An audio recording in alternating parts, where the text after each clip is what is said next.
Thank you for the wisdom. Dahil alam ko ang bawat isa sa atin, we decide to come here to hear again the Word of God and to feel again the presence of our Lord. Every time we do something, every time we want to do and plan, every time that we want to have something and we want to have this thing, what we always did or do, we decide. Thanks God, because before us, I told you a while ago, He created man, and then before created us, He created things that we need, and the creation itself. So, thank you. There's a story behind.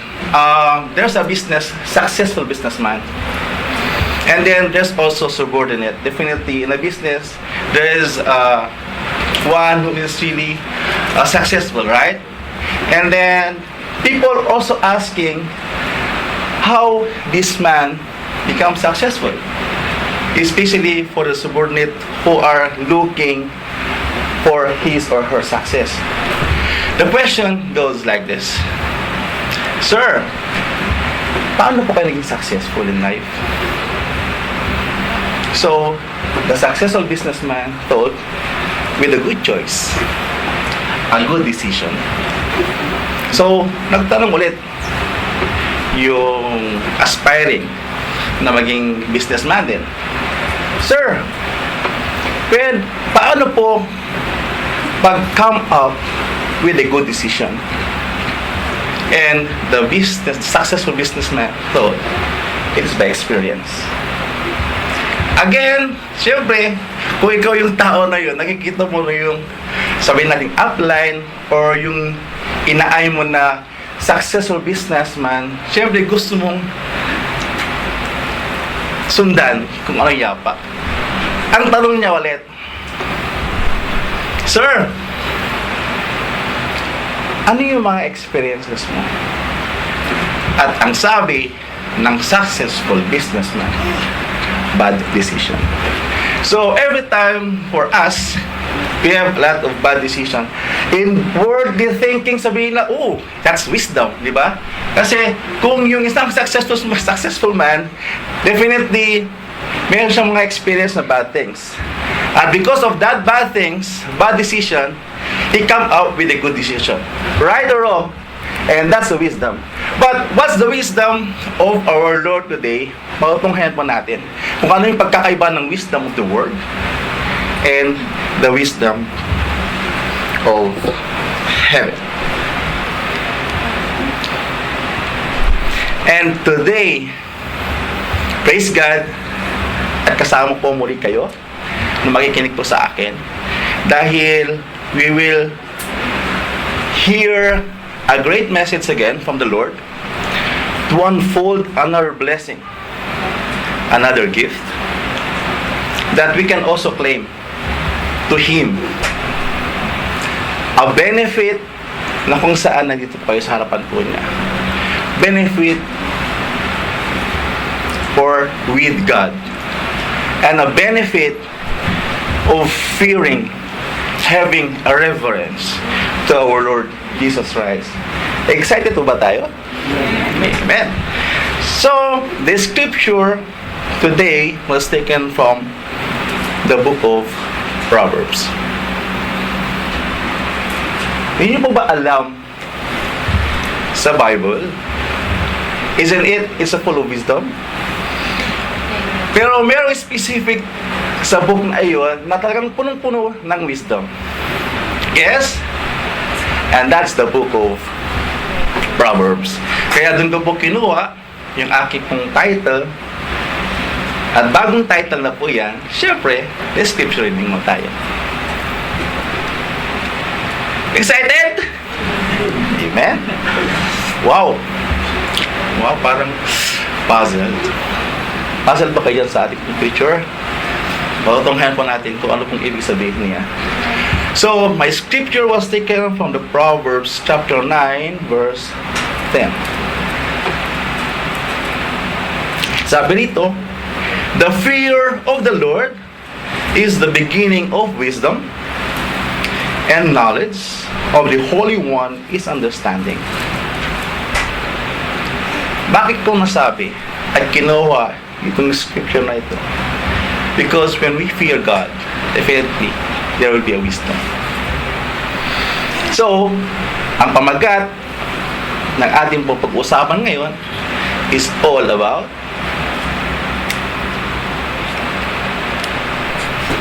wisdom unfold. Kasi marami tayong wisdom, di ba? Pero ano kaya yung specific wisdom na kailangan natin? Especially, na tayo nasa ibang bansa, especially, yung napapanahon sa panahon na ito, na kung saan malayo, we are far from our loved ones. So, what we should have to do? Para hindi po tayo ma-mislead o kaya to have a wrong decision in life. At because of this wisdom, hindi nyo ba alam, sa chapter 3 ng Proverbs, the wisdom described as she. She. She. Bakit kaya she? Yan po kasi yun yung nagay ng ating Panginoon. Sabi ito, sa verse na ito, she is a tree of life to those who take hold on her. Those who hold her fast will be blessed. Doon sa baba po niya. So, really, God is very faithful. Alam natin when Adam and Eve failed to abide and obey God, before they are eating at the tree of life. But because of sin, God secured and protected the tree of life by cherubim. But now, even it's like that what happened in the story of Adam and Eve. God is too much faithful that He gave wisdom for us to live katulad ng buhay nila Adam and Eve na nawala dahil because of sin. Ngayon, because of this wisdom, He replaced the tree of life. Kasi pag meron daw tayong wisdom, hahaba ang ating buhay. Amen po ba? Since the Proverbs ay marami pong mga surprising na promises ng ating Panginoon. So, I took this book of Proverbs dahil ito po yung book na kung saan all the experiences, all the yung wisest mind ng elders of Israel ay binind dito. At especially, yung mga sayings and wise decision, discernment of Solomon ay nakompile po ito sa Book of Proverbs. The Book of Proverbs, sabi rito, gaining wisdom and instruction, for understanding words of insight, for receiving instruction in prudent behavior, doing what is right and just and fair, for giving prudence to those who are simple, knowledge and discretion to the young. Young ba tayo? Amen! We are all young, di ba? At itong Proverbs daw ito, it is the sayings and riddles of the wise. Wow! So pala kung gusto natin maging wise, dapat basahin natin mga Proverbs. Kasi nandun daw, yung lahat ng kailangan natin, basic things, para malaman po natin kung ano po yung dapat po natin gawin bilang isang anak ng Panginoon. So, definitely, syempre, ikon muna natin, differentiate muna natin, ano ba yung wisdom? Sabi rito, wisdom is the quality of having experience, knowledge, and good judgment. The quality of being wise. Also, wisdom is associated with attributes such as unbiased judgment, compassion, experiential self-knowledge. Kasi, sabi ko kanina, yung mga nasa proverb itself, it is the experience ng mga elders of Israel, especially Solomon, it self. And also, it is a self-transcendence. Ano pong ibig sabihin ng self-transcendence? Parang ang lalim. So, ibinigyan ko yun ng diin na kung sa ating, kung sa dictionary, kung may po yung mga dictionary, you can just follow. It is the overcoming of the limit of the individual self and its desire in spiritual contemplation and realization. It's also a virtue such as ethics and benevolence. Ang lalalim. Ang lalalim po ba? Yung wisdom. So, paiksin natin at bigyan po natin ng mababaw na explanation. Yung ethics daw, it is the moral principle that govern a person behavior. At yung benevolence, it is the quality of being well-meaning and kindness. So, yung tanong po kanina, na yung businessman ay very successful. Are you sure that naging successful siya because of good deeds? Most of the businessman, definitely, they have, alam nyo na, cheating, pandaraya, especially if they are not Christians. Because the true wisdom is just came. Or the foundation of wisdom is just the fear of the Lord. Since nasabi nito, it is the quality. The quality, hindi lang po siya experience, hindi lang din po siya knowledge lang, and hindi lang din po siya judges or good judgment. It should be a quality, that the quality that we have to is to be a good and wise. The quality of being wise. At ano po ba yung ibig sabihin ng wise? Hindi po wise, ha? Kasi sa panahon natin ngayon, maraming mga wais, maraming mga magugulang, di ba? And they are just taking advantage. But ano po ba ang ibig sabihin ng wise? Having the power of discerning and judging properly as to what's true or right, possessing discernment, judgment or discretion, showing shots, judicious and prudent. Wow, another word. Kuya Eliam, ano naman itong judicious and prudent? Parang bumalik tayo sa pag-aaral ito ng English, vocabulary ba? So, judicious is having or showing done with a good judgment or a sense. And yung prudence naman po, if you show good and careful judgment when handling practical matters, you can be described as prudent. So, meron siyang quality, meron siyang moral aspect doon sa paggawa ng something para it will be considered as wisdom.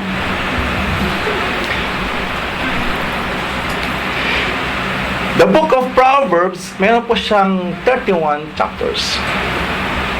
At nasabi ko kanina, it is passed through us from the elders of the Israel.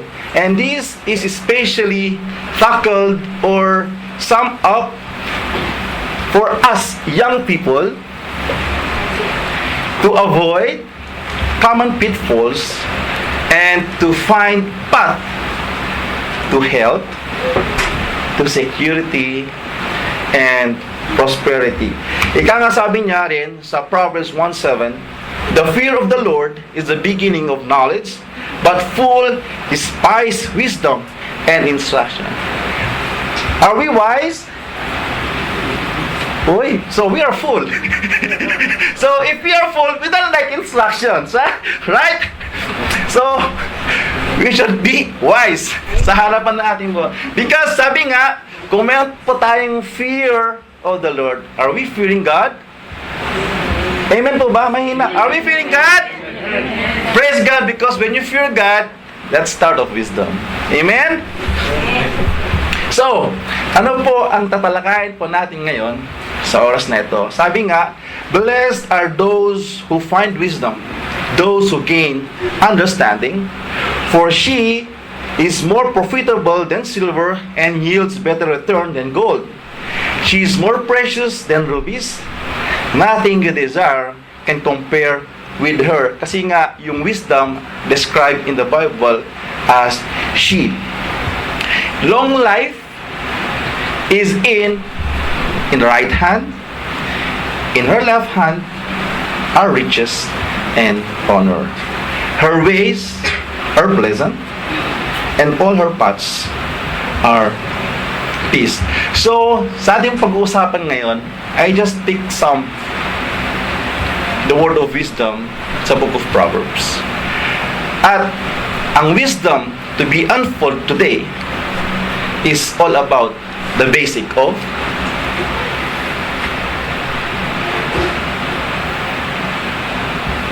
basic wisdom about health, basic wisdom about security, the basic wisdom about prosperity. Kasi yun po yung introduction ng Proverbs. They're all talking about the health, security, and prosperity. At para malaman po raw natin itong mga basic na to, we should have a sister. Kilala niyo po ba kung sino maging sister po dapat natin? Uy, napapuzzle sila. Isip. Sabi nito, in Proverbs 7:4, let wisdom be your sister and make common sense your closest friend or closest friend.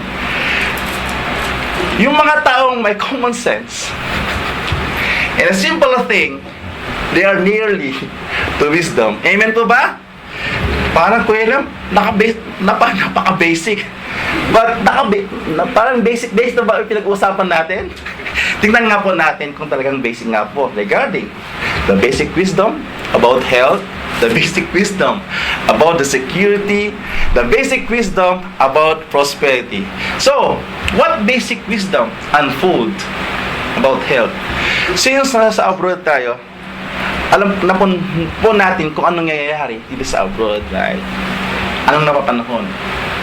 At pag umuwi tayo, or umuwi yung hindi man mga Kristiyano, since sa Saudi Arabia tayo, we have a lot of restrictions. At pag nauwi sa Pilipinas, wow! Diba? Freedom. And that's wisdom because of freedom. Tama ba yun? Sinasabi natin. Tignan nga po natin yung basic health. Simple things, makikita po natin kung tama po ba yung nasa isipan natin patungkol dito.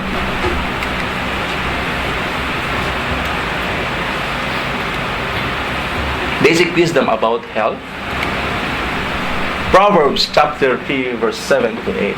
Do not be wise in your own eyes. Fear the Lord and shun evil.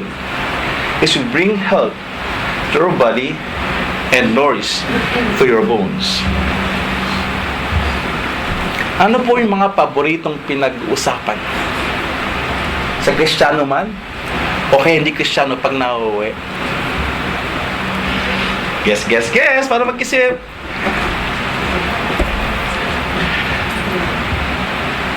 Diba sabi nyo, masarap uminom ng wine? Kuya lang, bakit nababanggit yung wine? Because nasa Biblia. Tignan natin kung ano ibinibigay ng Biblia. Sabi ito, ika nga raw ng mga wise in this world, wine is good to your health if you drink wisely. Uy, nag-iisip sila. Tama o mali? Sabi natin, tama. Okay. Dahil, ang sabi nila, sa Proverbs chapter 23, verse 20-21, sabi nga ng Panginoon, don't drink too much wine and get drunk. Don't eat too much food and get fat. Drunks and gluttons will end up on skid row, in stupor, and rest in drugs. So, ang sinasabi dito, addiction in wine is bad. Sabi nila, yung pag-take daw ng wine, it is good. Ngayon ang challenge po sa bawat isa sa atin. Pag umuwi ka ba sa Pilipinas, you are drinking only one shot or too much shots? Now, it's up to you to answer. If you drink one shot, many shots, tingnan natin kung ano sinasabi na ating Panginoon dito sa ating napag-uusapan. Kasi ito yung mga wise na people. Di bawal to. Wine to, good for the health. Di ba? Ano bang sinasabi ng ating Panginoon? O nga, sabi nga sa Proverbs, drink moderately. Ibig sabihin, hindi siya bawal. Di ba? But ano kayang wisdom behind drinking this wine? Uy, challenge? Sabi pa niyo ba? Pati nga si Timothy, intusan ni Pablo, just drink a little wine. Timothy, don't drink only water, but also drink wine. Para raw, matanawan si Pablo. Alam niyo po ba kung ano yung before ng statement yun? Si Pablo, too much endorsing commitment or responsibilities to Timothy. Yung kapakanan ng mga elders, kapakanan ng mga widows, kapakanan ng mga youths. So, he's under pressure, stress, kung ikaw yung pinagbigyan ng responsibilidad at kumakain ka that time, malamang hindi ka matutunawan saan too much responsibilities. Na-experience po ba yung maraming pinapagawa sa inyo ng boss na kuminsan hindi na kayo nakakain dahil sa kaisip, tapos pag kumain kayo parang stressful yung stomach. Kaya nga sa exam, di ba? Mag-exam ka nga lang because of stress. Pumunta ka palagi sa bathroom, minsan sumasakit ng tiyan mo, hindi mo alam kung anong gagawin mo because of stress. So, ano kaya ang ibig sabihin ni Paul dito? Is it drinking of wine is a sin or not? Sabi nga sa ibang pagtuturo, hindi naman doon nabanggit in drinking wine is a sin. Ang patuloy po nilang counter, si Jesus Christ nga uminom din ng wine. Di ba? So, if Jesus Christ also drink wine during the supper, ano kaya yung motive ng ating Panginoon during that time? And when you are drinking wine, what is your motive also? Is it for your health? Or the other way? Just para gratification, masustain yung needs ng katawan. At hindi nyo ba alam, many Christians also suffer and battling in the addiction of wine or alcohol. Kung ikaw Kristiyano dito sa simbahan at nakita nila, ay okay pala yung pag-drink ng wine, at merong bagong Kristiyano na natisod sa pag-inom mo ng wine because of his struggling na makalpas sa wine at nakita, wow, okay pala. Then she will try or he will try to drink. At bumalik siya ng pagka-addiction dun sa wine. Are you not sinning? Sabi nito sa 1 Corinthians chapter 8, if you have Bible, sabi chapter 9, verse 9, be careful, however, that the exercise of your right does not become an stumbling block of the weak. At sabi niya, in the 13th part, therefore, if what I eat causes my brother or sister to fall into sin, I will not eat meat again. Yung kwento kasi nito, yung isa mataas ang pananampalataya, and somebody offer dun sa idols as offering, no? Tapos kinain nung isa yung meat kung saan yung mga weak in faith na gulay yung kinakain, natisod dun sa pagkain kasi malakas ang pananampalataya. Anong kinalaban itong revulto na to o dun sa pag-offer? Kung yung faith kung malakas, no problem, I will take it and I will eat it, right? But kung mayroong nakakita sa inyo weak ang pananampalataya, natisod, dahil alam niya, this is not really a good thing to do, to eat something that's offered in the idols as a culture, you will sin also. Dahil yun po ang sinasabi dito, ika nga, everything is permissible for me, but not everything is beneficial. Everything is permissible for me, but I will not be mastered by anything. Therefore, honor God with your body. So, is there a wisdom there? The wisdom's there. Kung alam mo nakakatisod ka sa kapwa mo, with your action, even it is exercising your right, even it's not a sin, but when people saw or see something that ikinabe-break yung kailan pong pananampalataya, be careful, mga kapatid. So, alam mo ganun, just have your control and have wisdom.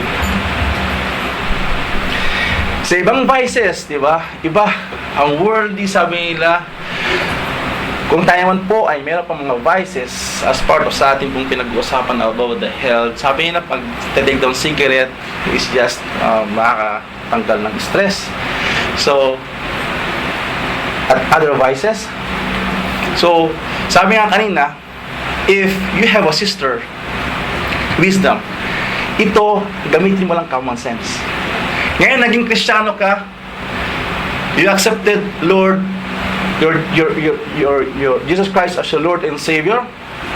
Kristiyano ka na, but still you are taking cigarette. Again, mga kapatid, use wisdom or common sense. Kasi, kung Kristiyano ka, still you have vices, and then nagkasakit ka.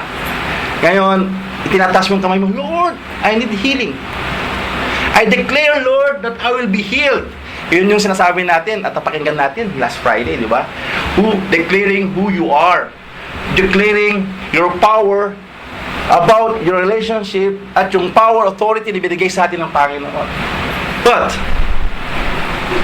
use wisdom.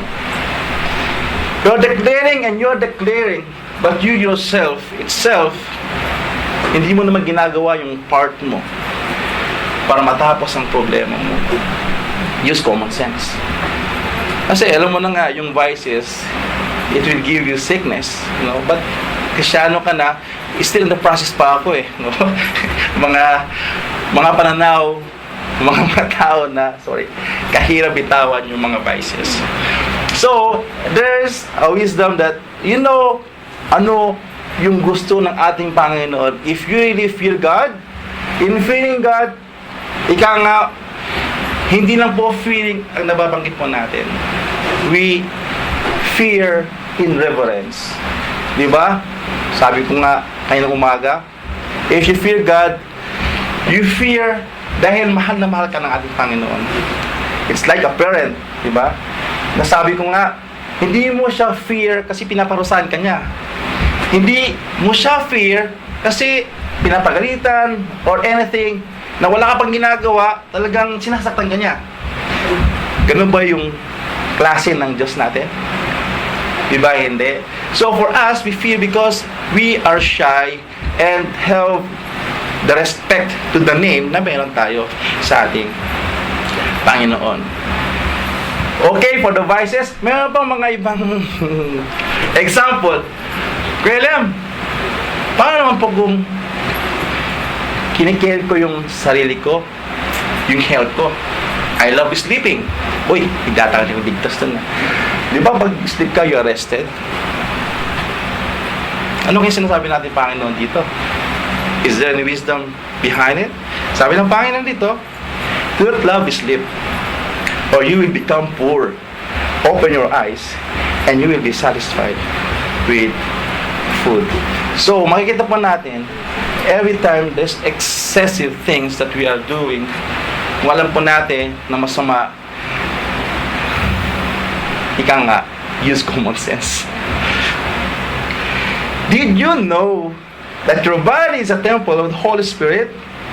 Palagi na po nababangkit sa 1 Corinthians chapter 16 verse 19 to 20. Sabi niya, do you not know your body is a temple of the Holy Spirit who is in you, whom you have received from God?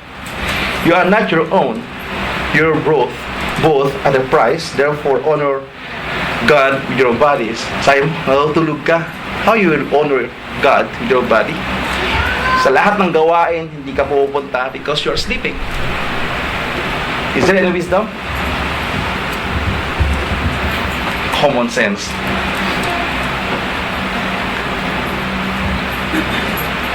In Proverbs chapter 17 verse 22, a cheerful heart is good medicine, but a crushed spirit cries out the bones. Ano pong sinasabi nito? Cheerful heart. Okay po tayo mga kapatid? Still expecting more from the Lord? Praise God. Since marami po mga parents, itaas po mga parents. Wow, marami pala tayong mga parents. At itaasin po yung mga youth. Uy, marami rin. Praise God. So, ang mensahe na ito ay para sa atin talagang lahat. No? Since marami pong mga youth, katulad natin, di ba? So, ano po kaya yung wisdom na matatanggap po sa atin o matatanggap po natin sa ating Panginoon?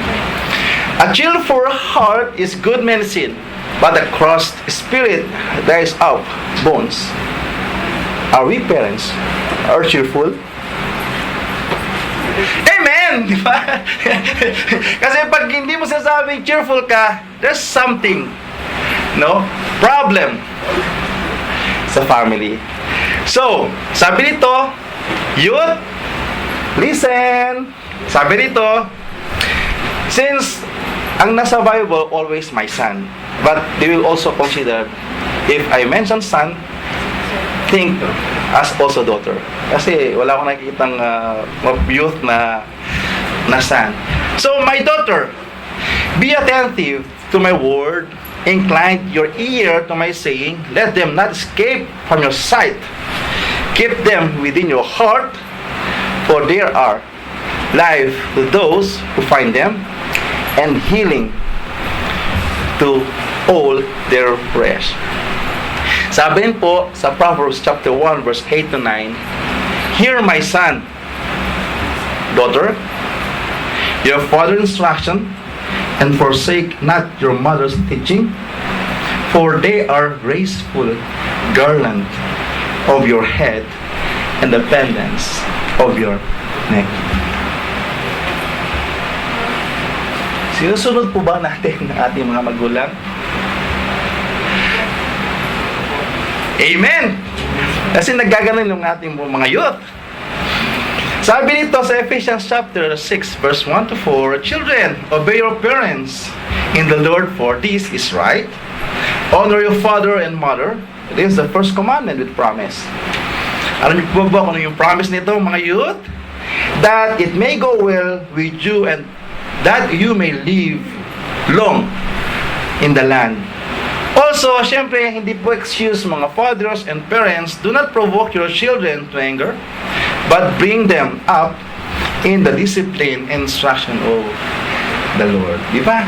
Hindi tayo ligtas mga fathers din. Kung yung mga anak po natin, hindi po binibigyan ng justice, yung kailang karapatan bilang mga bata, at hindi po natin naibibigay yung pagtuturo about sa Word of God. Kaya, sa mga mabubuting anak, alam niyo po ba ang sinasabi ng ating Panginoon sa inyo? Sa Proverbs chapter 10 verse 1, a wise daughter or son brings joys to his father, but a foolish son brings grief to his mother. So, kung yung parents po ninyo ay failure, think about yourself. Dahil bilang tayong mga anak, tayo po yung kailang kaligayahan. Di ba sabi nga, nung mag-asawa sila, at yung bunga ng kaligayahan, di ba tayo? At tayo ng bunga ng kaligayahan, in return, sakit sa ulo, konsumisyon, high blood, Kawawa naman mga parents. So, kung ganoon ang hanasan ng mga parents sa atin, hindi po huli ang lahat to have fear and have wisdom.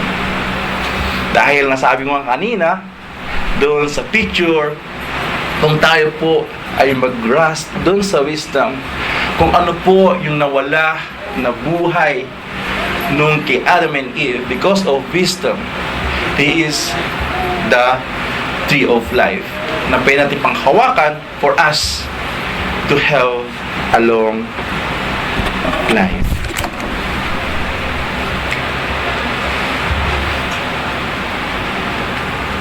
Are we employees? Amen. Wait, pag-isiwala. Yung iba, pagkitaas ka ba yung mga employees? Employees? Ano kaya yung ibig sabihin ng chill for heart dito? Ang tanong, as employee, are we cheerful in our working areas? Amen? Amen. Praise God. Or stressful? Ngayon, you think about it. It's a common sense. Bakit nai-stress ang isang tao sa pinagtatrabuhan?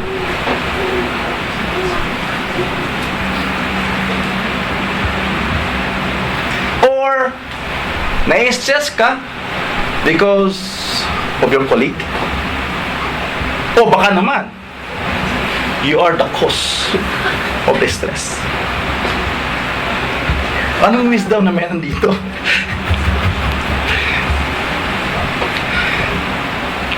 Are we doing our responsibility as an employee? Following the institution, policy, and procedure? Or hayaan mo din dyan. Mas importante ito. Don't care.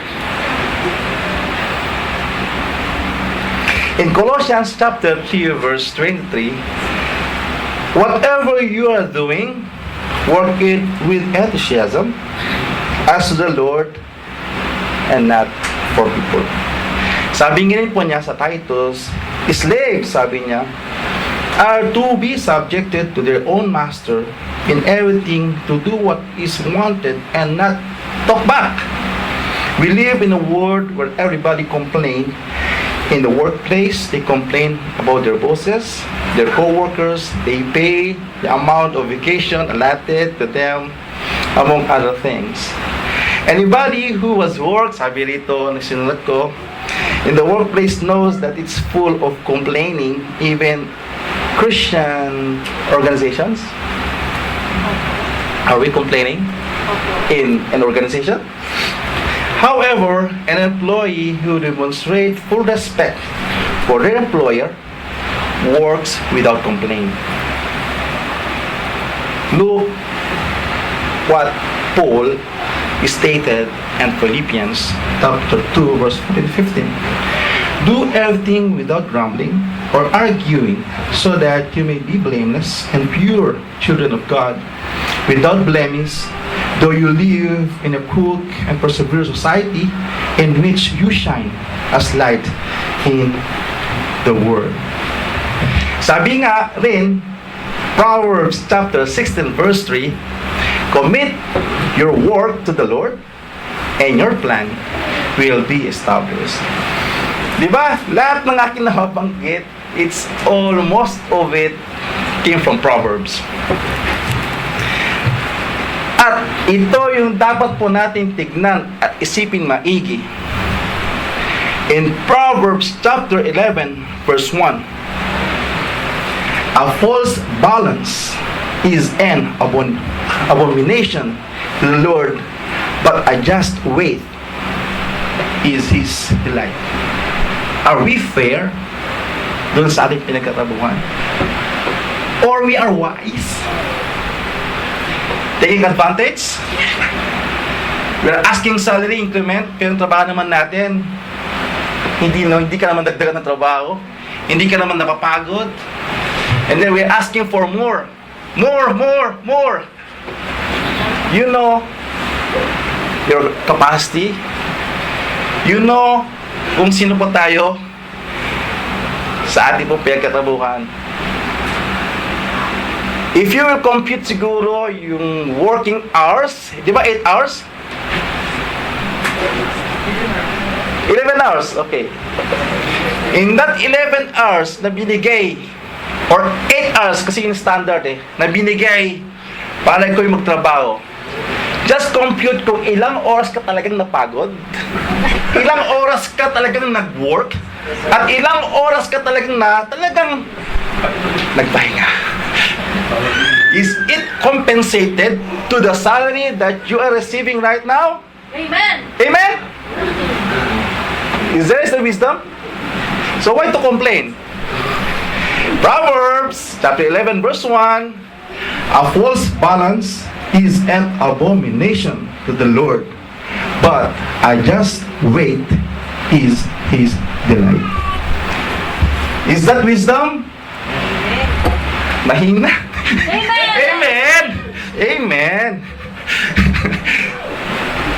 Nag-umpisa pa lang po tayo. Mainit. Kasi nung binabasa ko to, sabi ko, grabe pala, grabe yung wisdom ng Lord. Pag binabasa ko yung, kasi, kaya pumili na ako dahil if you really read yung Proverbs 1 to 31, it takes 2 hours. Kung meron kang audio, it takes 1 hour and a half. At itong sinasabi ko, na talaga lahat sa Proverbs, kung wala kang ginagawa, pakinggan nyo. Sabi mo, matatawa ka sa sarili mo, nasaan na ako bilang Kristiyano? Sabi natin, we fear God. But nakikita mo sa sarili mo, based from Proverbs, ang layo yung ginagawa natin mga bilang isang Kristiyano. His wisdom is with us. So, ika nga, dun sa aking na-exhort kayo ng tanghali, ng umaga, yung 3 C's daw ng bilang minister, no? C1 is cautious to the attribute of God. Kasi pag cautious ka, definitely alam mo ng pakisip, omnipresent, omnipotent, omniscient. So, yung katahingan mo dyan, kahit nasaan ka, wala kang ligtas, di ba? Kung cautious ka na, ang Lord nandyan, nasa tabi mo, hindi mo naibibigay na best mo sa kanya, di ba? Nandun yung takot na reverence, nga, nakakaya, di ba? Nakakaya.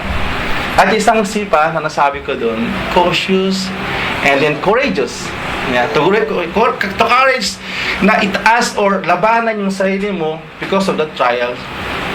At yung isa naman, we are called to obey His command because that's our duty. So, since ministry ang pinag-uusapan, are we cheerful in the church? Amen. Praise God. Kung tayo po cheerful sa church, healthy po ang church natin. Kasi, ika nga, a cheerful heart is a good medicine, but a crushed spirit cries out the bones. Healthy nga po ba? Sabay ka na. Dahil, alam niyo po ba, ang pinaka weapon ng kalaban kung bakit may divination at ang Bible dito man nagsasabi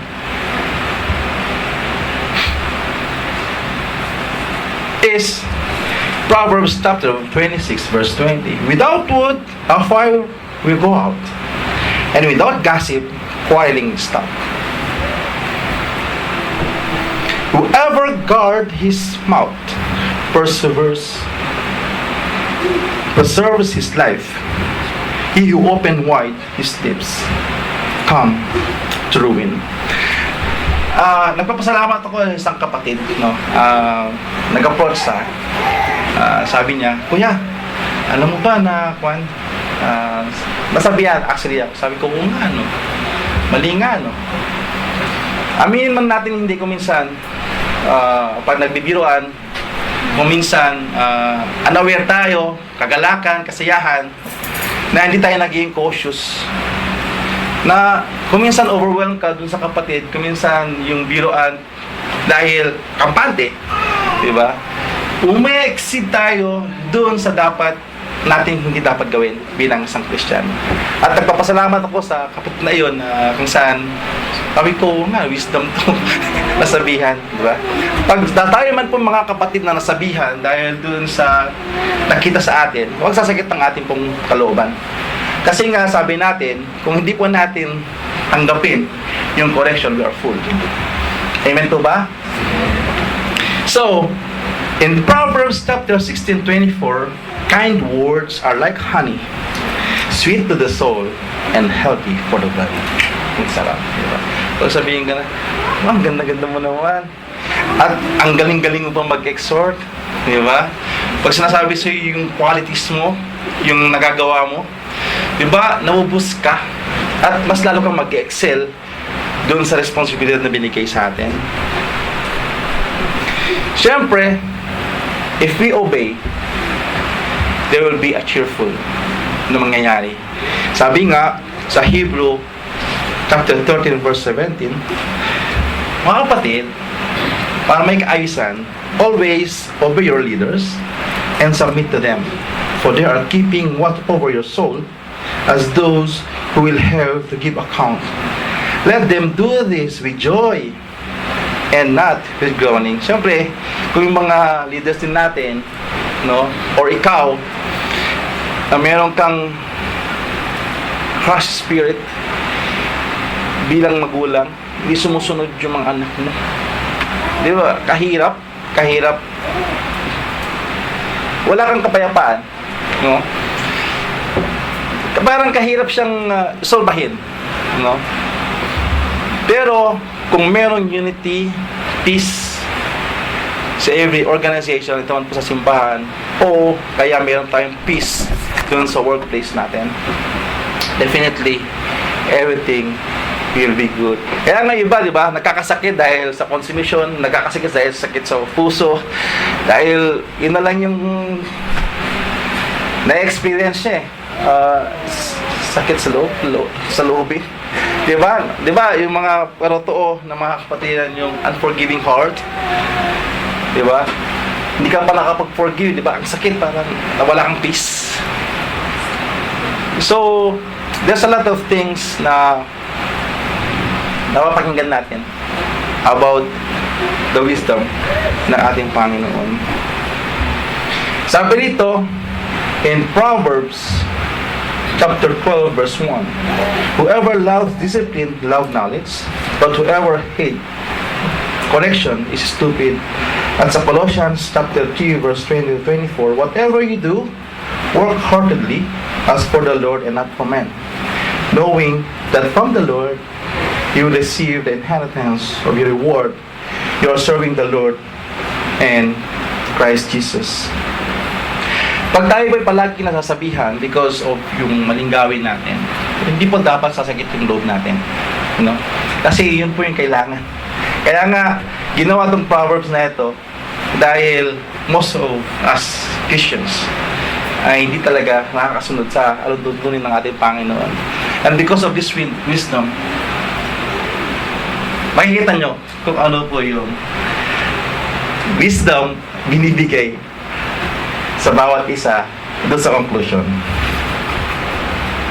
So, in Proverbs chapter 10 verse 17, whoever hates discipline shows the way to life, but whoever ignores correction lead others astray. Tao ba? Di ba? Nangyayari yung mga panahon na ayong magpo-correct, tapos sasama pag-usapan dahil saktan ka, di ba, nagkakos siya ng pagsasama pa ng iba na they will lead to astray also. So much better tapusin mo na dun sa pagkakataon na ikaw sinabihan, tanggapin at use common sense, no? Isipin mo, bakit? Oo nga, kasalanan ko naman, bakit ko pa ipagkalat or something i-share pa? Pan mo na lang, saloobin mo na lang, at magpasalamat ka dahil kinopalik pa tayo. So we finish from there. So meron pa tayong 15-20 minutes. Second, basic wisdom about security. At dito, makikita po natin Proverbs na naman. Ang sarap talagang Proverbs. Proverbs chapter 2, verse 5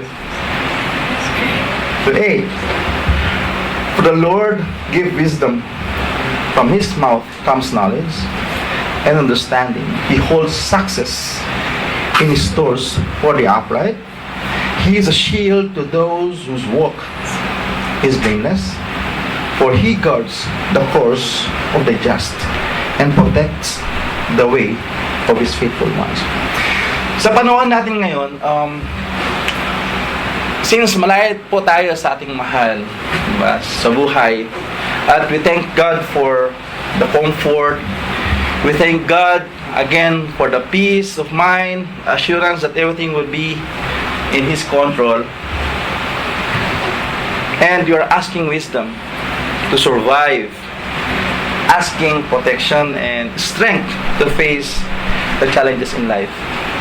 Pero kung minsan nakikita po natin ano yung ginagawa ng taong walang pagkatakot sa Diyos. Diba sa atin, sabi natin, we want to have a good future for our families, especially for our children. Paano po yung natin? Couples experiences po natin. Naboboring ka na ba? Nag-heart ka pa ba, diba? Pwede bang mag-request?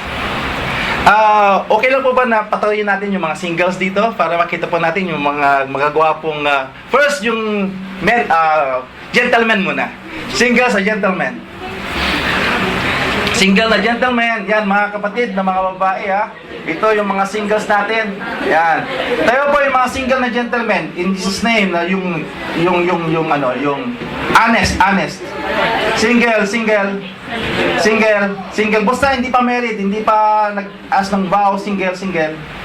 Yan, mga kapatid, tignan niyo po yung mga single. 4 lang for this time, 4 na single. 4 sila. So, syempre, in fairness po sa ating po mga single na lalaki, tayo po yung mga singles po na mga babae. Single na mga babae. Single.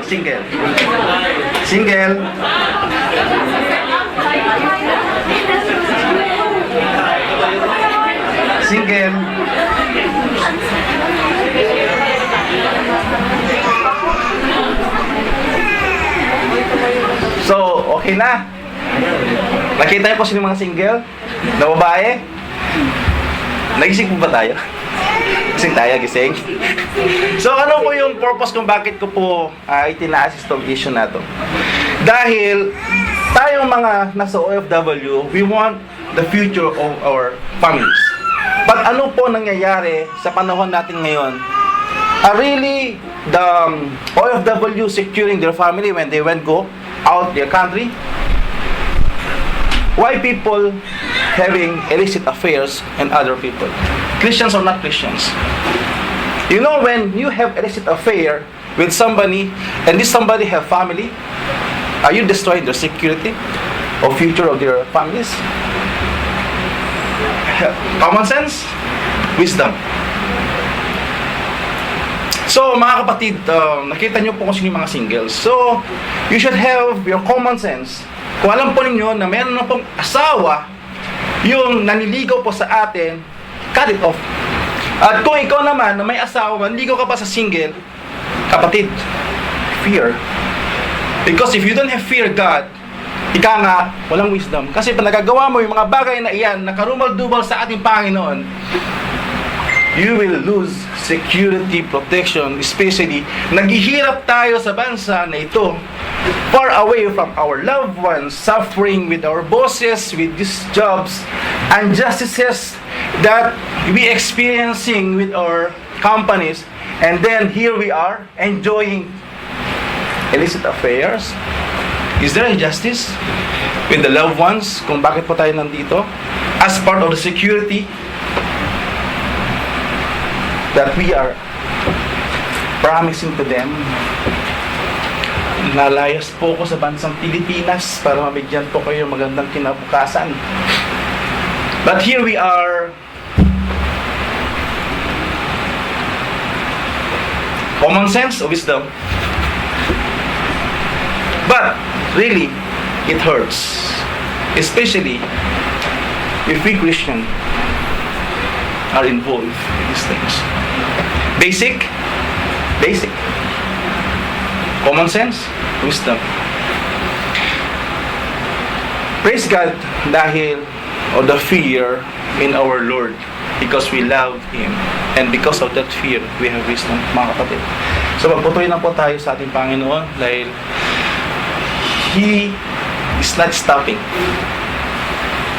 Lahat ng bagay na nasabi natin, always there's a conviction. At mga kapatid, listen to that conviction. Even yung una ko nasabi, simple thing, it's your right. It's not a sin to drink wine. But kung alam mo nakakatisod sa kapwa, please.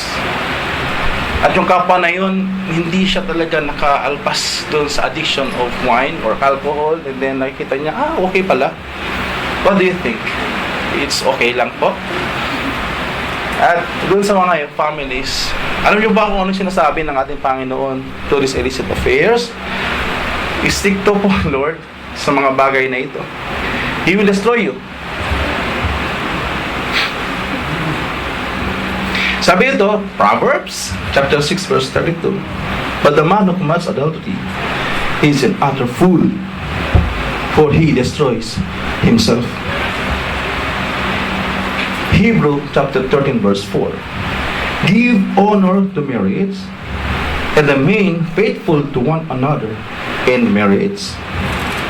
God will surely judge people who are immoral and those who commit adultery. At nakapasok po siya sa Ten Commandments. Sabi niya, you must not commit adultery. So, if you want really to secure your future, you just obey God and have fear. Dahil makikita po natin kung ano po mga benefits niya mamaya. Matapos, siyempre, hindi po tayo excuse kasi siyempre, nandito sa Saudi Arabia, nagtatrabaho tayo para mag-ipon, di ba? So, maraming mga pagkakataon na talaga nakakalungkot din na greediness, yung mga kapatid, nagtrabaho, fairness, para makakuha ng salary. Sorry, kasi tabi, yung mga taong nag-uutang. No, may sinasabi po ng Lord dito. Sabi nito sa Proverbs chapter 22 verse 26-7, because we are securing a future and we are talking about labor, right? We are here, they have labor, right? Amen? Parang bumibigat ata. Di po, kalma lang. Kalma lang.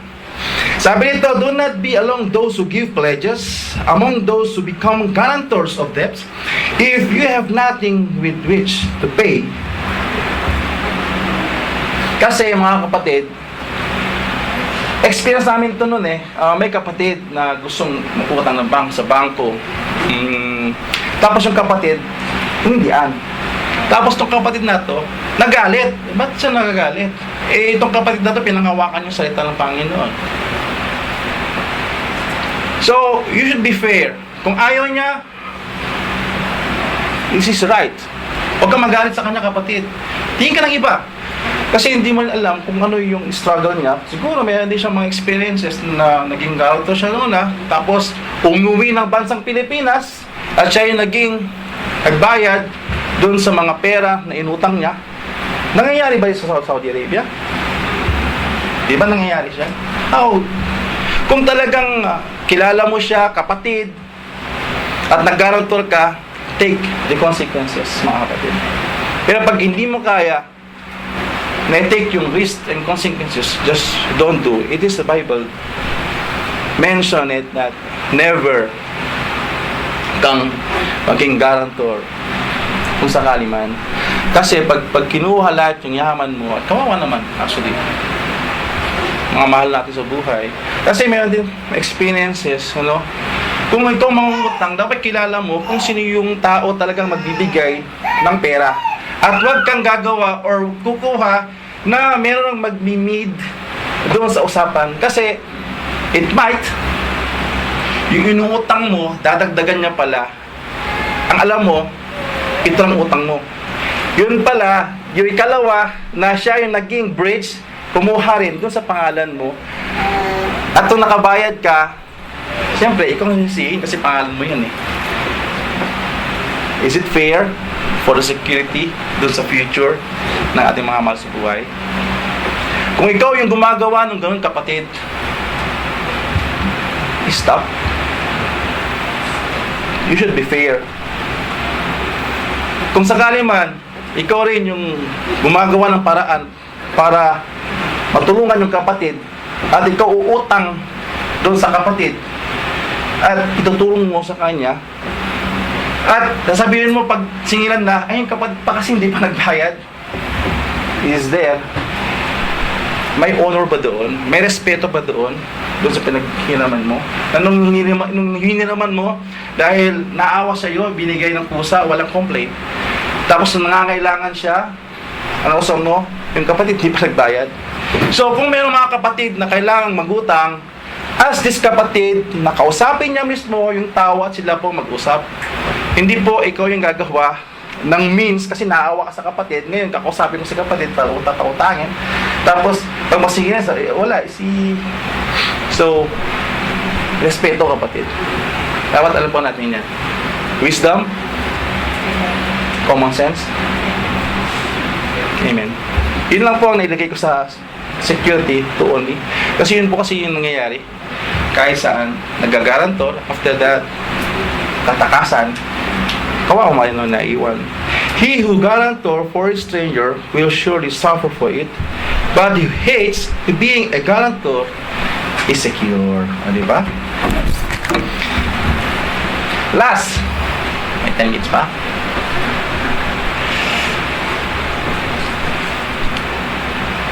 Basic wisdom about prosperity. So Deuteronomy chapter 8 verse 18, you shall remember the Lord your God, for it is He who gives you power to get wealth. Then He may confirm His covenant that He swore to your father as it is today.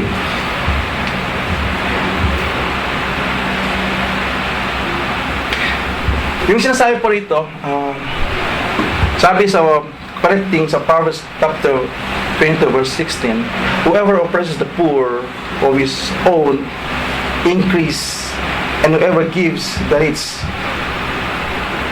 taking advantage. Kasi binigay ka ng power ng Lord to get wealth. But wise tayo, di ba? Taking advantage. Magulang tayo. Sabi nito sa Proverbs again, chapter 13 verse 11, dishonest money dwindles away, but whoever gathers money little by little makes it grow. So mas mainam daw na magtrabaho tayo, maging patas sa mga kapatiran, na kahit maliit yung nagigain or nakikita natin, the Lord looks the desire of your heart. If you're really honest to that business, it will prosper. Proverbs 6, chapter 6 or 6 to 8, pinaka-basic example na palagi po natin napapakinggan, it is about the wisdom na ibinibigay ng ant, di ba? Yung ant, sabi nga, wala silang, they don't have any leader, but because of yung katangian instinct of the ant, habang summer, they're looking for food and they're putting and storing, and when they found it, they will gather many ants to take it to the source, and they will bring it back, or they will take it and put it in their corn. So kung nakakaalala dun sa crude, or the ant, they have the commitment in their work, they have the respect to each other, they have unity, they have a discipline, at because yung ginamit ng Panginoon as that ant is a good example for us to follow. Christians following the ants. Ang ants ba, insect o animal? Ha? Insect, no? So, yung insect, may isip. Minsan, tao, no common sense. Wisdom? Are you still fine? Enjoying? Palakpakan pa natin, Lord. Amen. So, nakikita ko, we are still awake, and receiving all these promises, teaching, instruction na nagmumula sa ating Panginoon. Dahil, yan, the reward for humility and fear of the Lord is riches and honor and life. Sabi pa, Proverbs 28 verse 8, whoever multiplies his wealth by interest and profit gathers it for him who is generous to the poor. Wealth ang ibinibigay. Kung sakali man hindi ka kumikita, pero yung desire mo talaga sa puso mo is tumulong, generous enough to help yung mga unfortunate. Mga kapatid, sabi nga, kung ano raw yung itinatanim mo, mabuti man yan, o kaya mabuti, yun din po aanihin po natin. Kung ano yung itinutulong mo sa kapatid, with your desire, your heart, huwag lang po kayong manghinawa. Ang Lord na pong bahala sa inyo. So, still, there's a reward for everything. Amen? So, ito, ewan ko kung maniniwala kayo rito. Yan. The blessing of the Lord, wealth, without painful toil for it. Iniwala po ba tayo? Amen. Amen. So, amen. At least may iniwala. Kasi, iba kasi nasabi, uy, hindi pwedeng nangyari yan. Kailangan mong paghirapan bago ka makakuha ng yaman. Di ba? Ngayon, titignan natin kung ano po ang prayer. Itong source natin. Dahil, si Solomon, hindi po siya naghihirap para yumaman. Dahil, mayaman na dati yung kanyang angkan. No, established na yung tawag natin, yung knights, yung sabi natin, established na yung kingdom niya. So, Solomon itself, nasabi niya po ito sa Proverbs. At ang pinakamaganda kay Solomon, he asked things from the Lord. Basahin po natin sa 1 King 3:9-14. Basahin ko yun lang. Sabi nito, so, give your servant, itong kahilingan ng Solomon, give your servant a discerning heart to govern your people and to distinguish between right and wrong. For who is able to govern this great people of yours? The Lord was pleased that Solomon had asked for this. So God said to him, since we have asked for this, and not for long life, or wealth for yourself, nor have asked for the death of your enemies, but for discernment in administering justice, I will do what you have asked. I will give you a wise and discerning heart, so that there will ever have been anyone like you, nor will ever be. Moreover, I will give you what you have not asked for, both wealth and honor. Diba? Grabing favor. So that in your lifetime, you will have no equal among kings. And if you walk, highlighted blue, down, in obedience to me, and keep my decrees and command, as David your father did, I will give you long life. Fear of the Lord is the beginning of wisdom. Nasabi din sa Proverbs, if we obey Him, especially the commandment, we have long life. Sa James, dapat itong in-claim po natin. If any of you lack wisdom, we should ask God to give generosity or generously to all without finding fault, and it will be given to you. Alam niyo po ba, the greatest hindrance to wisdom? Hoy, napapasal sila. Pride. Kung may pride ka, tutulungan mo tayo. Sa tingin po ninyo, kung may pride ka, kaya bang tanggapin yung sinasabi ng Lord ngayon? Jeremiah, the heart is deceitful above all things and beyond cure. Who can understand? The Lord knows the desire of your heart sa pagkakataon na ito. If you are accepting and receiving the instructions kaya sa ating Panginoon, and dun sa mga bago, kung tayo po may pagkatakot sa ating Panginoon, definitely there will be a life. At kung tayo po ay may pagkatakot, dahil dun sa knowledge about dun sa kakanyahan ng ating Panginoon, and understanding about dun sa love na binibigay ng Lord, definitely yan, you will be humbled. And when you humbling yourself to accept our Lord Jesus Christ, our Savior, that's wisdom.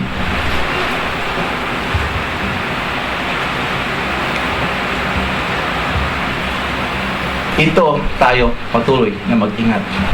The scheme of the enemy, the lust of the eye, the lust of the flesh, and the pride of life.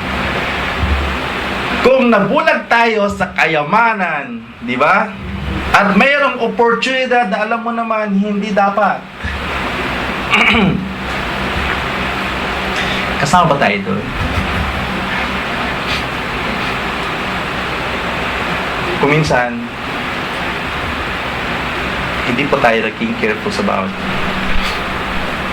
We are actually victim sa scheme na ito.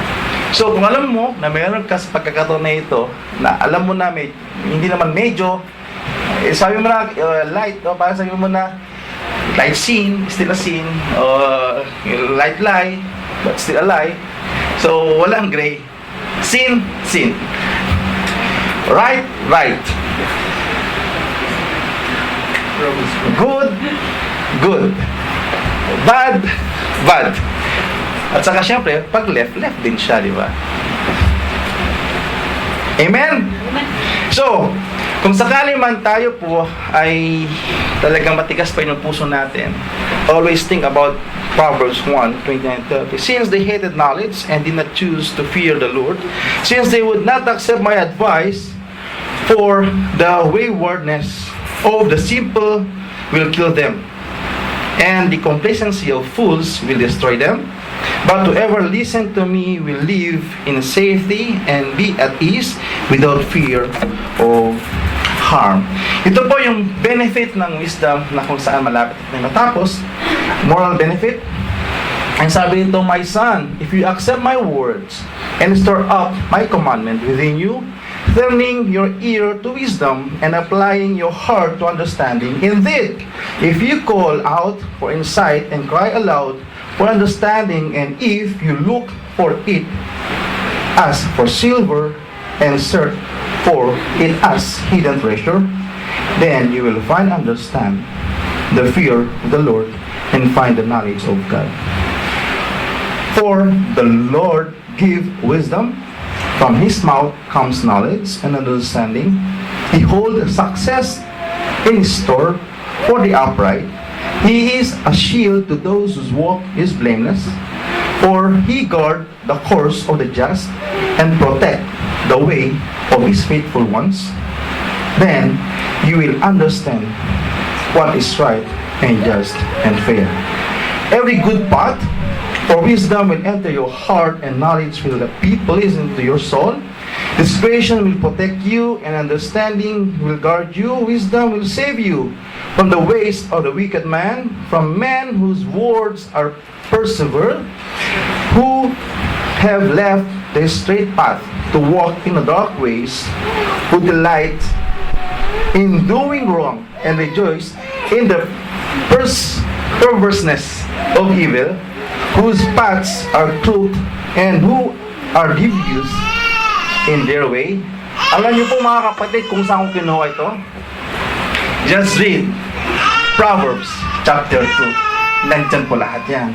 So, ang ating pong conclusion, oops! Sino pong answer niya, may prize po sa akin. See it? That is a gold. Dahil daw, ano yung gold? Di ba yun yung ginagamit para gagamitin para i-direct yung sheep o kaya anything na kasi meron din yung set yan, meron gold, meron din yung flow. One set yan ito yung ginagamit para i-direct yung sheep o kaya ano man yung gagamitin para sa farming. So, the conclusion is all about Ecclesiastes. The word of the wise are like coats. Their collected saying, like firmly embedded nails given by one shepherd, be warned, my son, or anything in addition to them. Now all has been heard. Here is the conclusion of the matter. Fear God and keep His commandments, for this is the duty of all mankind. For God will bring every deed in judgment, including every hidden thing, whether it is good or evil. Yan. Bumalik po tayo dito sa Tree of Life. Kasi yan po ang Tree of Life natin habang nabubuhay tayo sa mundo. It is, ano po? It is the wisdom unfold. The wisdom came from God by the fear of God.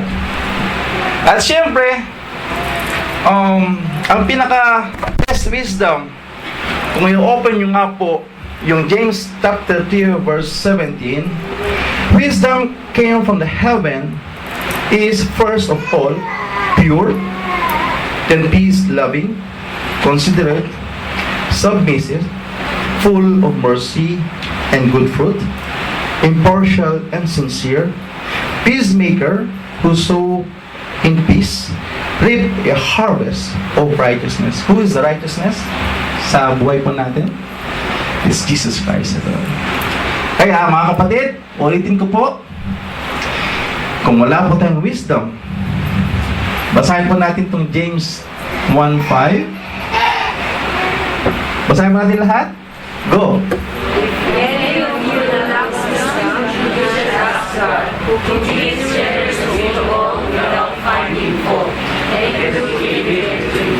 Praise God. Palakpakan po natin yung Lord. Lord, muli salamat sa iyong pong word of wisdom na kung saan marami po kami natutunan dito sa basic living namin po this earth.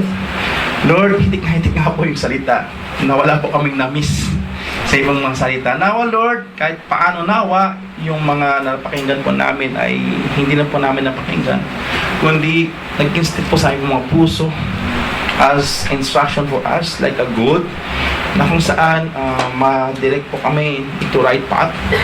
Now we know in ourselves we are fragile in these things. Lord, thank you again for this wisdom. Thank you for your word. Thank you, Jesus Christ, for your presence.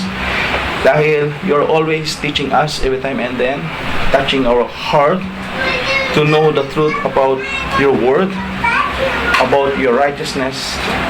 And by feeding you, there's a lot of benefit, there's a lot of things, reward na nakahanda na po sa ibang mga anak. We just claim it.